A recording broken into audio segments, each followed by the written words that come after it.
Spiderman வந்த ஒரு வாரத்திலேயே 11,750 கோடி வசூல் செஞ்சிருக்கு. மார்வெல் ஸ்டுடியோஸ் தயாரிப்புல உருவாகியுள்ள ஸ்பைடர்மேன் பிராண்ட் நியூ டே திரைப்படம் உலகம் முழுவதும் பாக்ஸ் ஆபீஸ் வசூல் மட்டும் அள்ளுதுன்னு சொல்லலாம். இந்தியாவுல மட்டும் 360 கோடிக்கும் அதிகமான வசூல் செஞ்சிருக்குன்னு சொல்றாங்க. ஸ்பைடர்மேன் ஏன் உலகம் முழுக்க இவ்வளவு பெரிய ஹீரோவா இருக்காருன்னு தெரியுமா?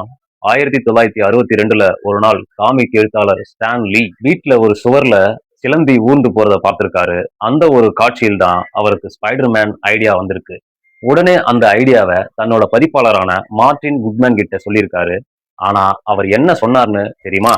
இது நான் கேட்டதுலயே ரொம்ப மோசமான ஐடியான்னு சொல்லி ஒரே வார்த்தையில ரிஜெக்ட் பண்ணிட்டாரு. ஸ்டான்லியும் சரி இதை யாரும் ஏத்துக்க மாட்டாங்க போலன்னு நினைச்சு முடிஞ்சு போக இருந்த அமேசிங் ஃபேண்டசி ஆஷ் 15 காமிக் புத்தகத்தோட கடைசி இதழ ஸ்பைடர்மேனை சேர்த்திருக்காரு.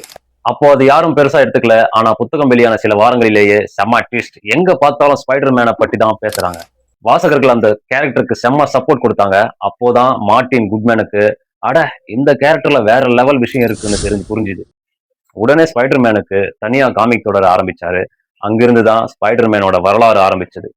ஆனா ஏன் ஸ்பைடர்மேன் மட்டும் இன்னைக்கும் எல்லாருக்கும் பிடிச்ச ஹீரோவா இருக்காருன்னு தெரியும்? ஏன்னா மத்த சூப்பர் ஹீரோ மாதிரி அவர் ஆரம்பத்தில இருந்தே பர்ஃபெக்ட் கிடையாது. அவர் ஒரு சாதாரண பையன். அவரோட பேர் பீட்டர் பார்க்கர்.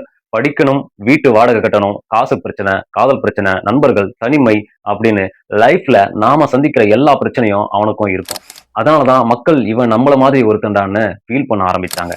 சின்ன வயசுல நமக்கு என்ன தெரியும்? அவன் வலைய விடுறான், சுவர்ல ஏறுறான், சூப்பரா சண்டை போடுறான். அதான் செம கிக்கா இருந்துச்சு இல்லையா? நம்மளும் இந்த 2 விரல மடக்கி ஸ்பைடர்மேன் மாதிரி இப்படி காட்டி வலைய விடுற மாதிரி எல்லாம் நடிச்சிருப்போம். ஆனா வயசு ஆக ஆக அந்த முகமூடிக்குள்ள இருக்கிற பீட்டர் பார்க்கர் தான் நம்ம மனசுக்கு நெருக்கமா ஆகுறாரு. ஏன்னா அவனும் நம்மள மாதிரி தான் பயப்படுவான், தவறு செய்வான், சில நேரம் மனசு உடைஞ்சு போவான், தன்னம்பிக்கை குறையும், தனிமையா ஃபீல் பண்ணுவான். ஆனா ஒரு விஷயத்த மட்டும் அவன் மாற மாட்டான். தன்னோட பொறுப்பை என்னைக்குமே விட்டு கொடுக்க மாட்டான். அதனாலதான் ஸ்பைடர்மேன் ஒரு சூப்பர் ஹீரோ மட்டும் இல்லாம வாழ்க்கையோட தினமும் போராடுற ஒவ்வொருத்தருக்கும் ஒரு உதாரணமா இருக்காரு. அதனாலதான் பென் என்ன சொன்னாருன்னா, அந்த ஒரு வாசகம் இன்னைக்கும் உலகம் முழுக்க பிரபலமா இருக்கு. With great powerful comes great responsibility. பெரிய சக்தி இருந்தா அதுக்கு சமமான பெரிய பொறுப்பும் இருக்கும். இந்த ஒரு வரி சினிமா டைலாக் மட்டும் இல்ல, வாழ்க்கையில் மாறக்கூடாத பாடம். ஸ்பைடர்மேனால பெரிய கட்டடத்தை காப்பாற்ற முடியும், மக்களோட உயிரை காப்பாற்ற முடியும். ஆனா அவனோட சொந்த வாழ்க்கை கஷ்டத்தை மட்டும் மாயமா மறைக்க முடியாது. அதுதான் அவனை நம்மள மாதிரி ஒரு சாதாரண மனிதனா காட்டுது. 60 வருஷம் ஆனாலும், எத்தனை புதிய சூப்பர் ஹீரோ வந்தாலும், புதிய தலைமுறை வந்தாலும் ஸ்பைடர்மேனுக்கு இருக்கும் ரசிகர்கள் மட்டும் குறையவே இல்லை. ஏன்னா எல்லாருக்கும் சக்தி இருக்கிற ஹீரோவை பிடிக்கும். ஆனா நம்ம மாதிரி கஷ்டப்பட்டு விழுந்தாலும் எழுந்து நிக்கிற ஹீரோவை தான் மனசார நேசிக்க முடியும். அதுதான் ஸ்பைடர்மேனோட உண்மையான வெற்றி. ஸ்பைடர்மேன் வந்த ஒரு வாரத்திலேயே 11,750 கோடி வசூல் பண்ணியிருக்கு.